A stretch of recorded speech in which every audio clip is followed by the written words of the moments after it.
ఏదైనా ఒక హత్య జరిగింది అనగానే ఆ హత్య వెనకాల కారణాలేంటి, ఆ హత్యను చేసిన వాళ్ళెవరు, ఆ నేపథ్యంలో నిందితులెవరు, అనుమానితులెవరు, ఆ ఘటన అసలు ఎలా జరిగింది, ఆ ఘటన వెనక మోటివ్ ఏంటి, ఇలాంటి డిస్కషన్స్ అన్నీ జరుగుతాయి. వాటికి అనుగుణంగానే ఇన్వెస్టిగేషన్ జరిగి ఫైనల్గా ఎవరు దోషులు అన్న తేల్చడం అన్నది మనకు రెగ్యులర్ తెలిసిన నేపథ్యం. కానీ ఆంధ్రప్రదేశ్ రాష్ట్రంలోని కడప జిల్లా దగ్గరలో ఉన్న ఈ గండికోట అనే ప్రాంతంలో జరిగిన మర్డర్ మాత్రం ఇవాళ ఒక మిస్టరీగా మారిపోయింది.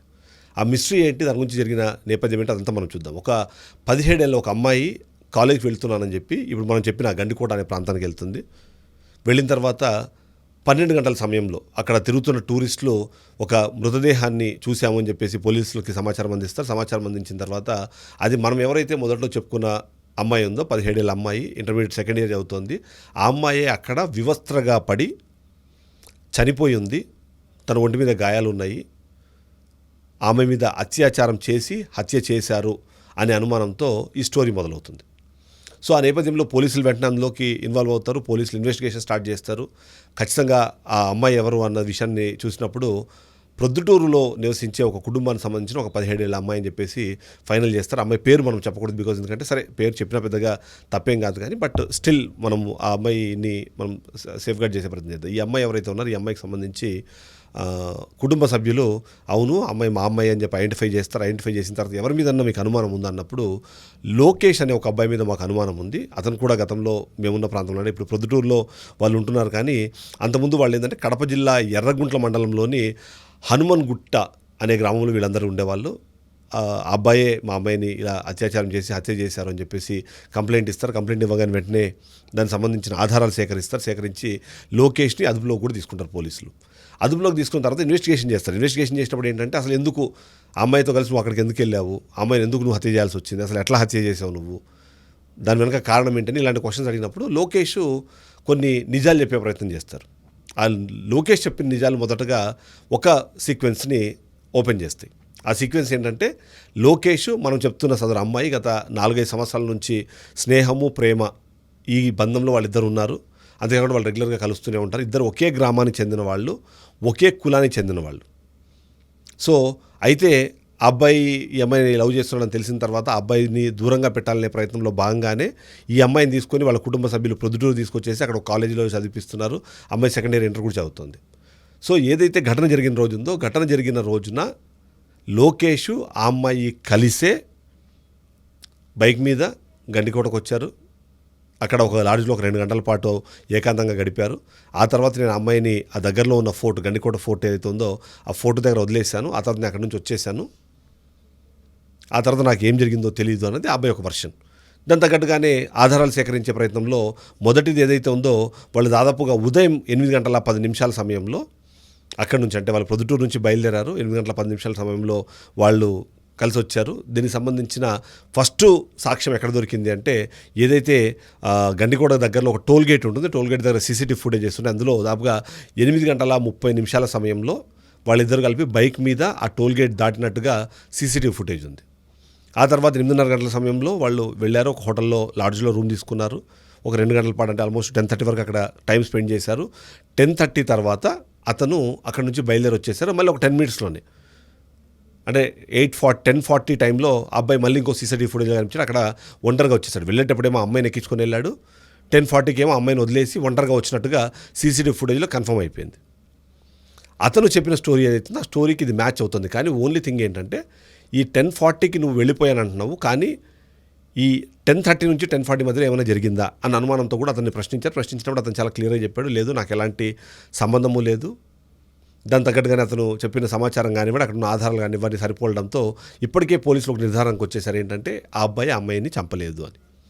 సో చంపని నేపథ్యంలో ఆ బాడీ దొరికిన విధానం ఏదైతే ఉందో వివస్త్రగా పొదల్లో ఎక్కడైతే గండికోటలో ఉన్న అతను వదిలేసిన ప్రాంతం నుంచి కొద్ది దూరంలోనే అక్కడ చనిపోయి పడి ఉండడం అన్నది ఏదైతే ఉందో దాని నేపథ్యంలో ఇది హత్య కన్ఫర్మ్ అయిపోయింది. ఎందుకు అంటే ఆ అమ్మాయి వివస్త్రగా ఉంది, చనిపోయి పడిపోయింది.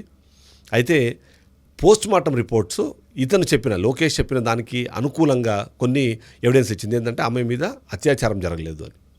ఒకవేళ వాళ్ళు మేబీ కలిసి ఉండొచ్చు ఫిజికల్గా, కానీ ఆ అమ్మాయి మీద అత్యాచారం చేసినప్పుడు యూజువల్గా కలెక్ట్ చేసే ఏవైతే ఉంటాయో అవేవి ఆ అమ్మాయికి సంబంధించిన బాడీ పార్ట్స్లో దొరకలేదు కాబట్టి ఇది అత్యాచారం కాదు అన్నది కన్ఫర్మ్ అయిపోయింది.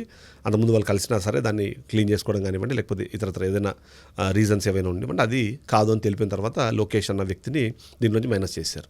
సో నెక్స్ట్ ఏంటి స్కోప్, ఏం జరుగుండే అవకాశం ఉంది, దీనికి సంబంధించి ఈ డీటెయిల్స్ అన్నీ కొనసాగుతూ వచ్చినాయి. అందులో భాగంగానే నెక్స్ట్ ఇమ్మీడియట్లీ వాళ్ళకు వచ్చిన డౌట్ ఏంటంటే ఇదేమైనా పరువు హత్యనా అని చెప్పి, ఇది ఆనర్ కిల్లింగ్ అయ్యే అవకాశం ఏమైనా ఉందా అన్నది ఒక ప్రశ్న పోలీసుల మధ్యలో వచ్చింది. దానికి అనుగుణంగా కూడా ఆ కోణంలో కూడా ఇప్పుడు దర్యాప్తు జరుగుతుంది. ఆ దర్యాప్తు జరుగుతున్న క్రమంలో నిజంగానే ఈ స్కోప్ ఉందా అన్నది కూడా ఒకసారి మనం డిస్కస్ చేసే ప్రయత్నం చేద్దాం. నేను ఏదైతే చెప్పానో ఇద్దరు కూడా కడప జిల్లా ఎర్రగుంట్ల మండలంలోని హనుమాన్ గుట్టకు సంబంధించిన వాస్తవ్యులిద్దరూ సేమ్ ఒకే కులానికి సంబంధించిన వాళ్ళు. కానీ ఇక్కడ సమస్య ఏంటంటే లోకేష్కి ఈ చనిపోయిన అమ్మాయికి మధ్యలో ఉన్న ఈ ప్రేమాయణాన్ని ఆ కుటుంబ సభ్యులు, అమ్మాయి కుటుంబ సభ్యులు యాక్సెప్ట్ చేయకపోవడానికి కారణం ఏంటంటే లోకేష్కి తల్లిదండ్రులు లేరు. అతను వాళ్ళ మామ దగ్గర ఉండి ఆయన జీవనం సాగిస్తున్నాడు. అంతేకాకుండా అతను ఒక ట్రాక్టర్ డ్రైవర్, 10th ఫెయిల్ అయ్యాడు, ఊర్లో జులైగా తిరుగుతుంటాడు. ఆబ్వియస్లీ ట్రాక్టర్ డ్రైవరు, అతనుకున్న బ్యాడ్ హ్యాబిట్స్ వీటన్నింటినీ బేస్ చేసుకుని చదువుకుంటున్న అమ్మాయి 17 years అమ్మాయిని అలాంటి వాడికి ఇచ్చి పెళ్లి చేయడం ఇష్టం లేని కుటుంబ సభ్యులు ఏం చేస్తారంటే చాలా రోజులు అతన్ని వారించే ప్రయత్నం చేశారు. కుటుంబ సభ్యులు చెప్పారు. ఇవన్నీ అయిపోయిన తర్వాత కంట్రోల్ చేయడం కష్టం ఎప్పుడైతే అనిపించిందో అప్పుడు వాళ్ళు ఆ స్వగ్రామాన్ని వదిలేసి ఈ అమ్మాయి చదువు పేరుతో అమ్మాయిని తీసుకొని వచ్చి ప్రొద్దుటూరులో పెట్టుకున్నారు. ప్రొద్దుటూరులో పెట్టుకొని అక్కడనే అమ్మాయిని చదివించుకుంటున్నారు అనమాట. చదివించుకున్న నేపథ్యంలోనే ఈ హత్య జరిగిన నేపథ్యము ఏదైతే ఉందో దాన్ని చూసినప్పుడు ఇది పరువు హత్య ఏమైనా అయ్యే అవకాశం ఉందా, అలాంటి వాడికి పిల్లనిచ్చి పెళ్లి చేయడం ఇష్టం లేని ఆ కుటుంబ సభ్యులే ఆ అమ్మాయిని ఏమైనా చంపేశారా, చంపేసే ప్రయత్నంలో ఏమైనా జరిగిందా, లేదా అమ్మాయిని శిక్షించడంలో. కానీ ఇక్కడ ఎవరికి అర్థం కాని విషయం ఏంటంటే నిజంగానే సొంత కుటుంబ సభ్యులు ఆ అమ్మాయిని వివస్త్రణ చేసి, అంటే సరే ఆ అమ్మాయిని హత్య చేశారని చూపించడానికి దేర్ ఆర్ అదర్ ఆప్షన్స్, కానీ అలా వివస్త్రం చేసి ముళ్ళ పొదల్లో పడేసి వెళ్ళిపోయారా, నిజంగా అలా జరిగే అవకాశం ఉందా అన్న ప్రశ్నకు సమాధానం సరే మనం ఎస్ అని చెప్పలేం, నో అని చెప్పలేం. కానీ ఎంతో కొంత వాళ్ళ కుటుంబ సభ్యుల ఇన్వాల్వ్మెంట్ ఉంది. అందులో ముఖ్యంగా ఇద్దరి పేర్లు ఇక్కడ మనకి ప్రముఖంగా వినిపిస్తున్నాయి. అందులో ఒకరి పేరు వాళ్ళ పెద్దనాన్న కొడుకు సురేందర్, వాళ్ళ చిన్నాన్న కొడుకు కొండయ్య. వీళ్ళే తప్పు చేశారని మనం ఎక్కడ నిర్ధారించట్లేదు. ఇప్పటివరకు వీళ్ళ పేర్లు కూడా దాదాపుగా ఎవరు బయట రివీల్ చేయలేదు. మనం ఫస్ట్ టైం రివీల్ చేస్తాం. కానీ వీళ్ళిద్దరు కూడా అనుమానితులుగా ఉన్నారు. వీళ్ళిద్దరే వెళ్ళుంటారు. ఎందుకంటే సురేందర్కి ఎప్పుడైతే ఈ అమ్మాయి అక్కడి నుంచి బయలుదేరి గండికోటకు వెళ్ళింది అనే సమాచారం ఉందో వెంటనే ఇతను కూడా అక్కడికి వెళ్ళాడని, వెళ్ళిన తర్వాత వాళ్ళ కోసం వెతికాడని, వాళ్ళు దొరకని నేపథ్యంలోనే సాయంత్రం వచ్చి పోలీస్ స్టేషన్లో ఫిర్యాదు చేశారని చెప్పి ఒక వర్షన్ వినిపిస్తుంటే, లేదు తనే ఈ అఘాయిత్యానికి పాల్పడి, తను సాఫ్ట్వేర్ ఇంజనీర్గా పనిచేస్తున్నారు కాబట్టి తనకి కొద్దిగా నాలెడ్జ్ ఎక్కువ ఉంది, సో దీన్ని అత్యాచారం హత్యగా మార్చాలి అంటే అమ్మాయిని వివస్త్రం చేసి అక్కడ వేస్తేనే దీనికి ఒక సెన్సేషన్ అవుతుంది. అది అంతేకాకుండా ఆ కోణంలో దర్యాప్తు జరిగి లోకేష్కి శిక్ష పడుతుందనే ఉద్దేశంతోనే వీళ్ళు ఈ సంఘటన పాల్పడ్డారన్నది కూడా వస్తుంది. కానీ ఇక్కడున్న మెయిన్ ట్విస్ట్ ఏంటంటే ఈ సురేందర్ కొండ ఇద్దరు కూడా ఇప్పుడు స్వగ్రామంలోనే ఉన్నారు. నిజంగా తప్పు చేసి ఉంటే పారిపోయేవాళ్ళు, లేదా కనీసం వాళ్ళ వైపుగా అనుమానం వ్యక్తం అవుతోంది అన్న సమాచారం తెలుసుకున్న తర్వాతైనా వాళ్ళు అక్కడి నుంచి తప్పించుకునే ప్రయత్నం చేశారు. కానీ రెండు జరగట్లేదు. ఇద్దరు కూడా ఈ నిమిషం మనం ఈ వీడియో చూస్తున్న నిమిషానికి కూడా వాళ్ళు స్వగ్రామంలోనే ఉన్నారు. మేము చేసినట్టుగా మీ దగ్గర ఏదైనా ఆధారాలు ఉంటే మమ్మల్ని అరెస్ట్ చేయండి అని చెప్పి వాళ్ళు పోలీసులు చెప్తున్నారు. మాకు దీనికి సంబంధం లేదు, ఖచ్చితంగా నాకు సమాచారం వచ్చింది, తర్వాత నేను వెళ్ళాను, వెతికాను, కానీ వాళ్ళు నాకు దొరకలేదు, ఆ తర్వాత నేను తిరిగి వచ్చేసాను. కానీ ఇక్కడ ఉన్న మెయిన్ మిస్టరీ ఏంటంటే ఇప్పుడు ఈ టోల్గేట్ ద్వారా వెళ్ళింది లోకేష్ సంబంధించిన సీసీటీవీ ఫుటేజ్ మనకు వస్తుంది, రిటర్న్ వచ్చిన సీసీటీవీ ఫుటేజ్ మన దగ్గర ఉంది. కానీ సురేందర్ వెళ్ళొచ్చినట్టుగా, సురేందర్ అక్కడ ఉన్నానని అతను అడ్మిట్ చేసిన తర్వాత కూడా అతనికి సంబంధించిన సీసీటీవీ కానీ అతనికి సంబంధించిన ఎక్కడ ఆధారాలు దొరకపోవడం అనేది ఒక మిస్టేక్ అయితే ఇప్పుడు మనకు కనిపిస్తుంది. కొండైది కూడా సేమ్ సిచ్యువేషన్, అంటే ఇద్దరు అక్కడ తిరిగారు, దొరకలేదు అన్న విషయం చెప్తున్నప్పుడు అది ఎందుకు వాళ్ళు ఎక్కడే కానీ ఏ సీసీటీవీ ఫుటేజ్లో కానివ్వండి అక్కడ ఉన్న ఎక్కడ ఆధారాలు దొరకకుండా ఎందుకు ఎలా పాసిబుల్ అయిందన్నది ఒక ప్రశ్న అయితే ప్రతి ఒక్కరి మధ్యలోనూ ఉంది. సో ఇది పరువు హత్య కాదేమో అని చెప్పడానికి కూడా కొన్ని ఆధారాల్లో ఇది ముఖ్యమైన చెప్పాలి. ఎందుకంటే వాళ్ళు అదే ఊళ్ళో ఉన్నారు, పారిపోకుండా డైరెక్ట్గా చెప్తున్నారు, వచ్చి చేశాను, ఏదైనా నిజంగానే ఆధారాలు దొరికితే నన్ను అరెస్ట్ చేయండి అని వాళ్ళు చెప్తున్న నేపథ్యంలో ఆ వైపు ఆ కోణం కూడా తప్ప అన్న ఒక అనుమానం కూడా చాలామందిలో ఉంది. సో ఇక మూడో విషయం, ఎందుకంటే ఇక్కడ చాలా కీలకంగా ఉన్న అంశం ఏంటంటే దాదాపుగా 10:30కి ఆ అబ్బాయి అమ్మాయిని ఫోర్ట్ దగ్గర వదిలేశాడు. 10:30 మధ్యలో శవం దొరికింది 12 గంటల సమయం, అంటే దాదాపుగా 1.5 hour సమయంలో మాత్రమే ఇది మొత్తం జరిగి ఉండాలి. అయితే ఈ సందర్భంలో కూడా అమ్మాయి బ్యాగ్ వేసుకొని అక్కడ తిరుగుతున్నట్టుగా కొంతమంది టూరిస్టులు చూసినట్టు కూడా కొన్ని టెస్టిమోనియల్స్ ఉన్నాయి. వాళ్ళు ఏ టైంలో చూశారు, ఆ timeline exam timelines ఏందన్నది మనకు కూడా తెలియదు, కానీ బట్ ఆ 1.5 hour మధ్యలో వాళ్ళు చూశారని చెప్తున్నారు. సో 12 గంటలకి శవము దొరికినప్పుడు 10:30 సమయంలో ఆ అమ్మాయిని అక్కడ వదిలిపెట్టేసినాడు. సో ఆ 1.5 hourలో ఏం జరిగింది, అన్నదానికి చాలా ప్రశ్నలు అయితే ఉన్నాయి.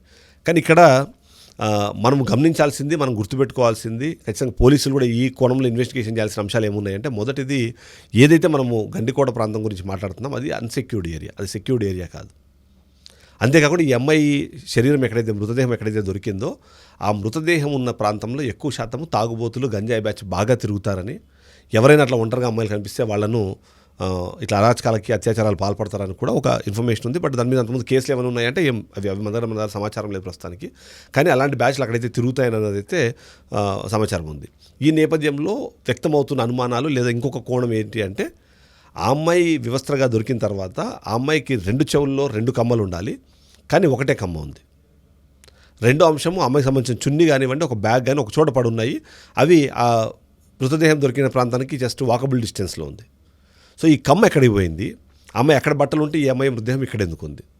ఈ 2 ప్రశ్నలు చాలా కీలకమైన అంశాలుగా మారితే, ఆ అమ్మాయి బట్టలు ఇప్పటిదాకా దొరకలేదు ఎక్కడే కానీ. అంటే విశ్వసనీయ బట్టలు లాగేశారా, చింపేశారా, లేకపోతే తీసేశారా, ఏది వాట్ ఎవర్ ఇట్ ఈస్, కానీ అవి దొరకలేదు ఇప్పటిదాకా.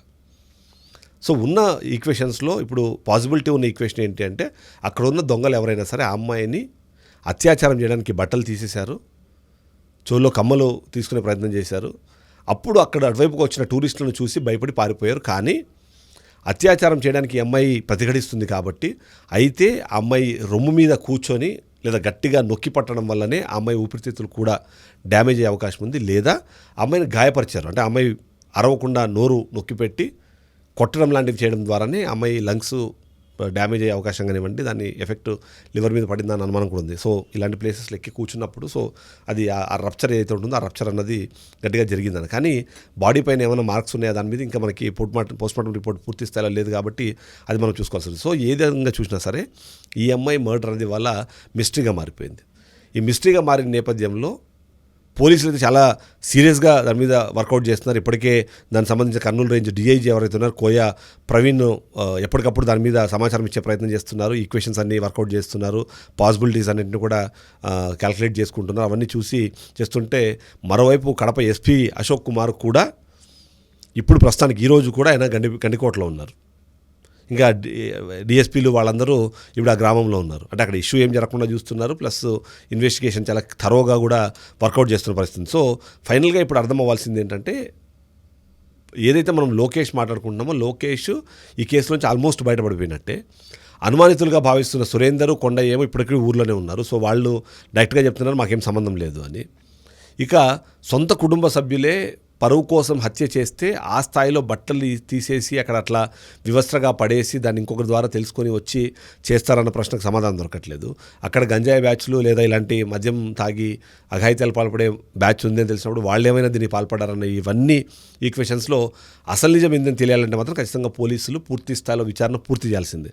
చేసిన తర్వాతనే ఏం జరిగింది, అసలు దోషులు ఎవరు, దీని వెనకాల కారణాలు ఏంటి అని ఒకటి వినిపిస్తుంటే, ఇక్కడ అందరూ గుర్తుపెట్టుకోవాల్సింది, అందరూ గమనించాల్సిన విషయం ఏంటంటే, అమ్మాయిలు నిజంగానే, ఎందుకంటే ఈ అమ్మాయి ముందు రోజే వాళ్ళ కాలేజీలో ఉన్న వాళ్ళకి చెప్పింది, నేను నెక్స్ట్ డే రావట్లేదు కాలేజ్కి, నేను గండికోటకి వెళ్తున్నాను, నేను రేపు కాలేజ్కి రాని, ఎవరిని అడిగినా సరే ఏదో ఒకటి చెప్పండి అనే టైప్లో చెప్పడం కానివ్వండి. ఈ ఎవరైతే ఒక అమ్మాయి ప్రేమించి తనతో పాటు వచ్చినప్పుడు అమ్మాయిని అలాంటి ఒక నిర్జన ప్రదేశంలో వదిలేసి వెళ్ళిపోవడం ఏంటి అన్నది, కుటుంబ సభ్యులు అసలు కనీసం కూతురు ఎక్కడికి పోతుందో తెలుసుకోలేని సిచ్యువేషన్లో ఉండడము, వాళ్ళ అన్నదమ్ములు అమ్మాయి అక్కడ ఉందని తెలుసుకున్నప్పుడు అమ్మాయి కోసం వెతికినప్పుడు దొరకకపోతే అమ్మాయి వెతికేదాకా ఎందుకు వెతకలేదు అన్నది ఒకటి. వదిలేసి వెళ్తాడు, ఎందుకంటే 10:30కి వదిలేసి వెళ్ళిపోయాడంటే 2 hours మేబీ అతను కూడా చెక్ చేసి వెళ్ళిపోయాడా, అమ్మాయి లాడ్జ్లో ఉన్న విషయం వీళ్ళు తెలియక వదిలేశారా, కనీసం ఇంకో గంట సేపు ఎక్స్ట్రా వెతుకుంటే ఈ అమ్మాయి ఏమైనా దొరికేదేమో, ఈ అఘాయిత్యానికి జరగకుండా లేకపోతే ఈ ఘటన జరగకుండా ఉండేదేమో అన్నది కూడా ఒక పాయింట్ వినిపిస్తుంది. నేపథ్యంలో అందరూ జాగ్రత్తగా ఉండాల్సిన అవసరం, పిల్లల్ని స్పెసిఫిక్గా జాగ్రత్తగా చూసుకోవాల్సిన అవసరం అయితే మనకు అనిపిస్తుంది. పోలీసులు అయితే అన్ని కోణాలను దర్యాప్తు చేయాలి, అసలు నిందితులు ఎవరైతే వాళ్ళని పట్టుకోవాలని మాత్రం మనం కోరుకోగలుగుతాము, అది చేయాలని మాత్రమే మనం వాళ్ళని రిక్వెస్ట్ చేయగలుగుతాం. ఫైనల్గా అయితే మాత్రం ఇలాంటి ఘటనలు పునరావృతం కాకుండా చూసుకోవాల్సిన బాధ్యత ప్రభుత్వానికి, ఇలాంటి ఘటనలు జరగకుండా చూసుకోవాల్సిన బాధ్యత కుటుంబాలది. వీళ్ళందరూ అయితే ఉన్నట్టుగా మనం చెప్పాల్సిన అవసరం ఉంది. Thank you.